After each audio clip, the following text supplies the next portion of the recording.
ಕೃತಿಕಾರರ ಪರಿಚಯ. ಲಕ್ಷ್ಮೀಶ ಕ್ರಿಸ್ತಶಕ 1550, ಚಿಕ್ಕಮಗಳೂರು ಜಿಲ್ಲೆಯ ಕಡೂರು ತಾಲೂಕಿನ ದೇವನೂರಿನವನು. ಈತನಿಗೆ ಲಕ್ಷ್ಮೀರಮಣ, ಲಕ್ಷ್ಮೀಪತಿ ಎಂಬ ಹೆಸರುಗಳು ಇವೆ. ಜೈಮಿನಿ ಭಾರತವೆಂಬ ಪ್ರಸಿದ್ಧ ಕಾವ್ಯದ ಕಥಕವಿಗೆ ಉಪಮಾಲೋಲ, ಕರ್ನಾಟಕ ವಿಚ್ಯುತವನ ಚೈತ್ರ ಎಂಬ ಬಿರುದುಗಳಿವೆ. ಕಾವ್ಯದ ಕರ್ತೃ ಲಕ್ಷ್ಮೀಶ ವಿರಚಿತ ಜೈಮಿನಿ ಭಾರತ ಕಾವ್ಯವನ್ನು ದೇವುಡು ನರಸಿಂಹ ಶಾಸ್ತ್ರಿ ಮತ್ತು ಬಿ. ಶಿವಮೂರ್ತಿ ಶಾಸ್ತ್ರಿ ಇವರು ಸಂಪಾದಿಸಿದ್ದು, ಅದರ 20ನೆಯ ಸಂಧಿಯಿಂದ ಈ ಭಾಗವನ್ನು ಆಯ್ಕೆ ಮಾಡಿಕೊಳ್ಳಲಾಗಿದೆ. ಆದಿಕವಿ ವಾಲ್ಮೀಕಿ ಸಂಸ್ಕೃತ ಭಾಷೆಯಲ್ಲಿ ರಾಮಾಯಣ ಮಹಾಕಾವ್ಯ ರಚಿಸಿದರು. ವ್ಯಾಸರು ಮಹಾಭಾರತವನ್ನು ರಚಿಸಿದರು. ಈ ಎರಡು ಕಾವ್ಯಗಳು ತ್ರಿಮೂರ್ತಿಗಳಲ್ಲಿ ಒಬ್ಬನಾದ ವಿಷ್ಣುವು ದುಷ್ಟ ಶಿಕ್ಷಣಕ್ಕಾಗಿ ಶಿಷ್ಟರಕ್ಷಣೆಗಾಗಿ ಆ ಮಾನವ ರೂಪವನ್ನು ಧರಿಸಿ ಮಾಡಿದ ಕಾರ್ಯಗಳನ್ನು ತಿಳಿಸಿಕೊಡುತ್ತವೆ. ಕನ್ನಡದಲ್ಲಿ ಕುಮಾರವ್ಯಾಸನು ಮಹಾಭಾರತವನ್ನು ರಚಿಸಿ ಕೃಷ್ಣಕಥೆಯಾಗಿಸಿದ್ದಾನೆ. ಇವೆರಡೂ ಕಾವ್ಯಗಳಲ್ಲಿ ಬರುವ ಅನೇಕ ವಿಷ್ಣುಭಕ್ತರ ಶೌರ್ಯ, ಧೈರ್ಯ, ಸಾಹಸ, ಗುಣಸ್ವಭಾವಗಳನ್ನು ಸಹೃದಯರಿಗೆ ತಿಳಿಸಿಕೊಡುವ ಆಶಯದಿಂದ ಲಕ್ಷ್ಮೀಶ ಕವಿಯು ಜೈಮಿನಿ ಭಾರತವನ್ನು ರಚಿಸಿದ್ದಾನೆ. ಇಲ್ಲಿ ಬರುವ ಕುಶಲವರ ಕತೆ ಸರಳವೂ ಸುಂದರವೂ ಆಗಿದೆ. ಶ್ರೀರಾಮನು ಕೈಗೊಂಡ ಅಶ್ವಮೇಧದ ಕುದುರೆಯನ್ನು ಬಾಲಸಹಜ ಕುತೂಹಲದಿಂದ ಲವನು ಕಟ್ಟುತ್ತಾನೆ. ಆ ಸಂದರ್ಭದ ಕಾವ್ಯ ಸೊಬಗನ್ನು ಪರಿಚಯಿಸುವುದು ಇಲ್ಲಿನ ಆಶಯ. ಪೂರ್ವಕಥೆ. ಮಹಾಭಾರತ, ಭಾಗವತಗಳಲ್ಲಿ ಅನೇಕ ಸಾಹಸಿಗಳಾದ ಬಾಲಕರ ಕಥೆಗಳೂ ಇವೆ. ಬೇರೆ ಬೇರೆಗವನ್ನು ಬೇರೆ ಬೇರೆಯಾಗಿ ಬೆಳೆದು ಯಾವುದೋ ಸಂದರ್ಭದಲ್ಲಿ ನಮ್ಮ ಮಹಾಕಾವ್ಯಗಳಲ್ಲಿ ತಂದೆ ಮಕ್ಕಳು ಮುಖಾಮುಖಿಯಾಗುವ ಸನ್ನಿವೇಶಗಳೂ ಇವೆ. ಪರಸ್ಪರ ಸಂಬಂಧದ ಅರಿವಿರದೆ ಸಂಘರ್ಷಕ್ಕೆ ಮುಂದಾಗುವ ಪ್ರಸಂಗಗಳಿವೆ. ಅನಂತರ ಯಾರಿಂದಲಾದರೂ ಸಂಬಂಧ ತಿಳಿದಾಗ ಸಂಘರ್ಷ ಮರೆಯಾಗಿ ಹೊಂದಾಣಿಕೆ ರೂಪದ ಸುಖಾಂತ್ಯವಾಗುವ ಸಂದರ್ಭಗಳೇ ಹೆಚ್ಚು. ಭೀಮ ಕಠೋತ್ಕಚ, ಅರ್ಜುನ ಬಭ್ರುವಾಹನ, ಲವಕುಶೋ ಶ್ರೀರಾಮ ಇವರ ಭೇಟಿ ಇಂತಹ ಪ್ರಸಂಗಗಳಿಗೆ ದೃಷ್ಟಾಂತಗಳು. ಅಂತಹವುಗಳಲ್ಲಿ ಲವನ ಕಥೆಯೂ ಒಂದು. ರಾವಣನನ್ನು ಸಂಹರಿಸಿ ಅಯೋಧ್ಯೆಗೆ ಸೀತಾಸಮೇತನಾಗಿ ಬಂದ ರಾಮ ಪ್ರಜಾನುರಾಗಿಯಾಗಿ ರಾಜ್ಯಭಾರ ಮಾಡುತ್ತಿದ್ದನು. ಗರ್ಭಿಣಿಯಾದ ಸೀತೆ ಒಂದು ದಿನ ವಾಲ್ಮೀಕಿ ಮಹರ್ಷಿಗಳ ಆಶ್ರಮವನ್ನು ನೋಡಬೇಕೆಂಬ ಆಸೆಯನ್ನು ವ್ಯಕ್ತಪಡಿಸುತ್ತಾಳೆ. ಕಾಕತಾಳೀಯವಾಗಿ ಅದೇ ರಾತ್ರಿ ಪ್ರಜೆಯೊಬ್ಬ ಸೀತೆಯ ಬಗ್ಗೆ ಅವಮಾನದ ನುಡಿಗಳನ್ನು ಆಡುತ್ತಾನೆ. ಇದನ್ನು ತಿಳಿದ ರಾಮನು ತಮ್ಮನಾದ ಲಕ್ಷ್ಮಣನನ್ನು ಕರೆದು ತುಂಬು ಗರ್ಭಿಣಿಯಾದ ಸೀತೆಯನ್ನು ಕಾಡಿನಲ್ಲಿ ಬಿಟ್ಟು ಬರುವಂತೆ ಆಜ್ಞಾಪಿಸುತ್ತಾನೆ. ಪ್ರಜೆಗಳ ಅಭಿಪ್ರಾಯವೇ ಸರ್ವಸ್ವವೆಂದು ತಿಳಿದ ರಾಮನ ಈ ಆಜ್ಞೆಯಂತೆ ಲಕ್ಷ್ಮಣ ವಾಲ್ಮೀಕಿ ಆಶ್ರಮಕ್ಕೆ ಹೋಗುವ ನೆಪದೊಂದಿಗೆ ಸೀತೆಯನ್ನು ಕಾಡಿಗೆ ಕೊಂಡೊಯ್ಯುತ್ತಾನೆ.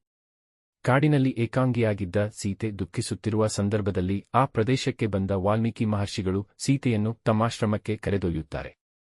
ಆಶ್ರಮದಲ್ಲಿ ಕೆಲವೇ ದಿನಕ್ಕೆ ಸೀತೆ ಅವಳಿ ಮಕ್ಕಳನ್ನು ಹಡೆಯುತ್ತಾಳೆ. ವಾಲ್ಮೀಕಿ ಮಹರ್ಷಿಗಳು ಈ ಮಕ್ಕಳಿಗೆ ಕುಶ, ಲವರೆಂದು ನಾಮಕರಣ ಮಾಡಿ ಸಕಲ ವಿದ್ಯಾಪಾರಂಗತರನ್ನಾಗಿ ಮಾಡುತ್ತಾರೆ.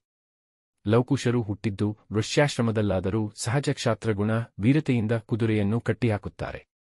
ಕಷ್ಟ ಸವಾಲುಗಳು ಬಂದಾಗ ಚಿಕ್ಕವರು ಅಸಮರ್ಥರು ಎಂದು ಕೂರದೆ ದಿಟ್ಟತನದಿಂದ ಕಟ್ಟಿಹಾಕುತ್ತಾರೆ. ಕಷ್ಟ ಸವಾಲುಗಳು ಬಾಲ್ಯಸಹಜ, ಸಾಹಸ ಬಾಲ್ಯಸಹಜ, ಸಾಹಸ ಪ್ರವೃತ್ತಿಯನ್ನು ಇಲ್ಲಿ ಕಾಣಬಹುದು. ಇತ್ತ ಸೀತೆಯ ಅಗಲುವಿಕೆಯಿಂದ ರಾಮ ಮಾನಸಿಕವಾಗಿ ದುಃಖಕ್ಕೀಡಾಗುತ್ತಾನೆ. ರಾವಣನ ವಧೆಯಿಂದ ಬ್ರಹ್ಮಹತ್ಯಾ ದೋಷ ಬಂದಿರುವುದನ್ನು ಪರಿಹರಿಸಿಕೊಳ್ಳುವುದಕ್ಕಾಗಿ ಮಹರ್ಷಿಗಳ ಆದೇಶದಂತೆ ರಾಮ ಅಶ್ವಮೇಧವನ್ನು ಕೈಗೊಂಡು ಸಂಚಾರಕ್ಕೆ ತೆರಳಿದ ಕುದುರೆಯ ಬೆಂಗಾವಲಿಗೆ ಶತ್ರುಘ್ನನನ್ನು ಕಳುಹಿಸುತ್ತಾನೆ. ದೇಶದೇಶಗಳನ್ನು ಸುತ್ತಾಡಿದ ಅಶ್ವಮೇಧದ ಕುದುರೆ ಒಂದು ದಿನ ವಾಲ್ಮೀಕಿ ಆಶ್ರಮಕ್ಕೆ ಬರುತ್ತದೆ. ಶ್ರೀರಾಮನೇ ತನ್ನ ತಂದೆಯೆಂದು ತಿಳಿಯದ ಲವ ಕುದುರೆಯನ್ನು ಕಟ್ಟುವ ಸನ್ನಿವೇಶವೇ ಈ ಪಾಠ ಭಾಗ. Author Introduction. Lakshmisha, 1550 AD, was a native of Devnur in Kadur Taluk of Chikkamgaluru district. He is also known as Lakshmi Raman and Lakshmipati. The poet of the famous poem Jamini Bharat is known as Upmalola and Karnatak Kavichutvana Chaitra. The author of the poem is Lakshmisha Virachit Jamini Bharat, edited by Devudu Narsimha Shastri and B. Shivamurthy Shastri, and this part has been selected from its 20th chapter. The ancient poet Valmiki composed the epic Ramayana in Sanskrit. Vyas composed the Mahabharata. These two poems narrate the deeds of Vishnu, one of the Trinity, who took on human form for the education of evil and for the protection of virtue. Kumara Vyas has written the Mahabharata in Kannada and made it a Krishna story.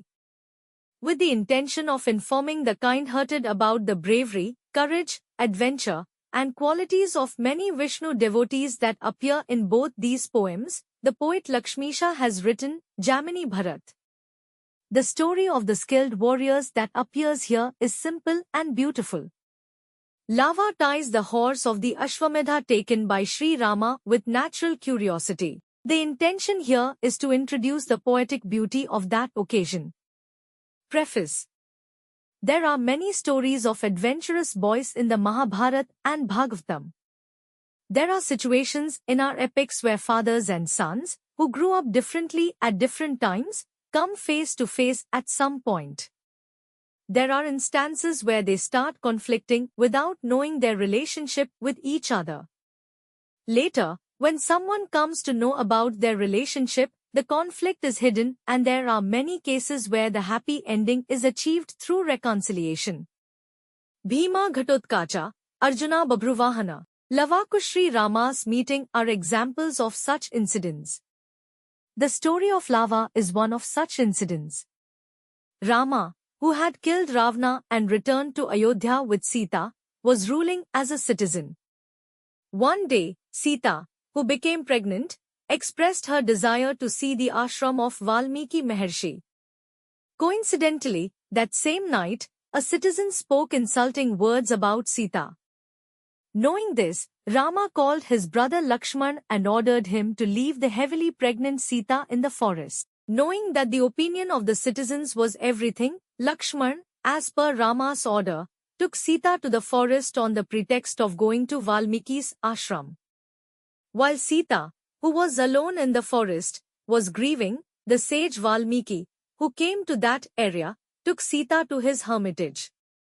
In a few days, Sita gave birth to twin sons in the hermitage.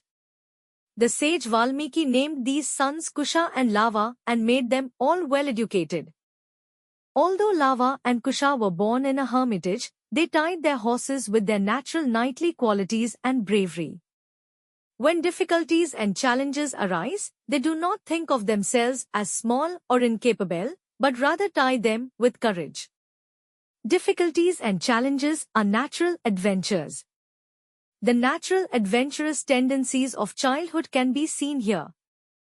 Meanwhile, Rama is mentally saddened by the separation of Sita. In order to resolve the Brahma-killing dosha that has come from the killing of Ravana, Rama, as ordered by the sages, undertakes the Ashwamedha and sends Shatrughna to escort the horse that is about to set off on a journey.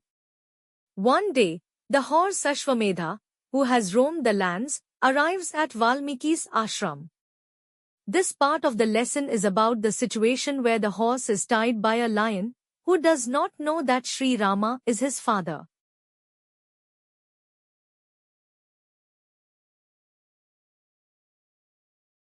ಬಲ್ಗೆಯ ನೃಪರಂಜಿ ತಡೆಯದೆ ರಘುದ್ವಹನ ಸೋಲ್ಗೇಳಿ ನಮಿಸಲಿಳೆಯೋಳ್ ಚರಿಸುತ್ತದ್ವರದ ನಲ್ಗುದುರೆ ಬಂದು ವಾಲ್ಮೀಕಿಯ ನಿಜಾಶ್ರಮದ ವಿನಿಯೋಗದುಪವಂದೊಳು ಪುಲ್ಗಳ ಪಸುರ್ಗೆಳಸಿ ಪೊಕ್ಕೊಡ ತೋಟಗ ವಲ್ಗೆ ತನ್ನೊಡನಾಡಿಗಳ ಕೂಡಿ ಲೀಲೆಮಿಗೆ ಬಿಲ್ಗೊಂಡು ನಡೆತಂದವಂ ಕಂಡನರ್ಚಿತ ಸುವಾಜಿಯಂ ವೀರಲೋನು ಒಂದು ಬಲಶಾಲಿಗಳಾದ ರಾಜರೂ ಸಹ ಶ್ರೀರಾಮನ ಶ್ರೇಷ್ಠತೆಯ ವಿಚಾರವನ್ನು ಕೇಳಿಯೇ ಕುದುರೆಯನ್ನು ಕಟ್ಟಲು ಹೆದರಿ ಅದಕ್ಕೆ ನಮಸ್ಕರಿಸಿ ಅದನ್ನು ತಡೆಯದೇ ಇರಲು ಶ್ರೀರಾಮನ ಯಜ್ಞಾಶ್ವದ ಪ್ರೀತಿಯ ಕುದುರೆಯು ಇಡೀ ಭೂಮಂಡಲದಲ್ಲಿ ಚಲಿಸುತ್ತಾ ವಾಲ್ಮೀಕಿಯ ತಪೋವನದ ಉಪವನದಲ್ಲಿ ಬೆಳೆದು ನಿಂತಿದ್ದ ಹುಲ್ಲಿನ ಹಸುರಿಗೆ ಮನಸೋತು ಆಕರ್ಷಣೆಗೆ ಒಳಗಾಗಿ ಅದನ್ನು ಪ್ರವೇಶಿಸಿತು.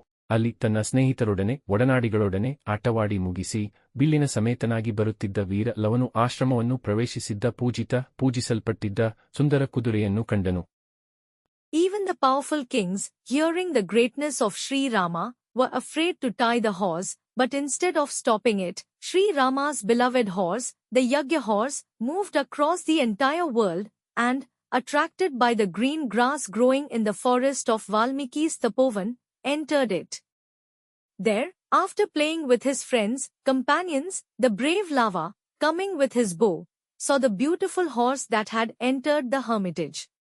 ಎತ್ತಣ ತುರಂಗಮಿದು ಪೊಕ್ಕು ಪೂದೋಟಮಂ ತೊತ್ತಳದುಳಿದುದು ವಾಲ್ಮೀಕಿ ಮುನಿನಾಥನೇ ಪೊತ್ತು ಮಾರೆಯುವುದೆಂದೆನಗೆ ನೇಮಿಸಿ ಪೋದನಬ್ದೀಪಂ ಕರೆಸಲಾಗಿ ಮತ್ತೆ ವರುಣನ ಲೋಕದಿಂ ಬಂದು ಮುಳಿದಪನೆ ನುತ್ತ ಹೇದೆಡೆಗೆ ನಡೆತಂದು ನೋಡಲ್ಕದರ ನೆತ್ತಿಯೊಳ್ ಮೆರವ ಪಟ್ಟದ ಲಿಖಿತಮಂ ಕಂಡು ಲವನೋದಿಕೊಳ್ಳುತ್ತಿದ್ದನು. 2 ಉಪವನದೊಳಕ್ಕೆ ನುಗ್ಗಿದ ಕುದುರೆಯನ್ನು ನೋಡಿದ ಲವನು ಎಲ್ಲಿಯ ಕುದುರೆಯಿದು?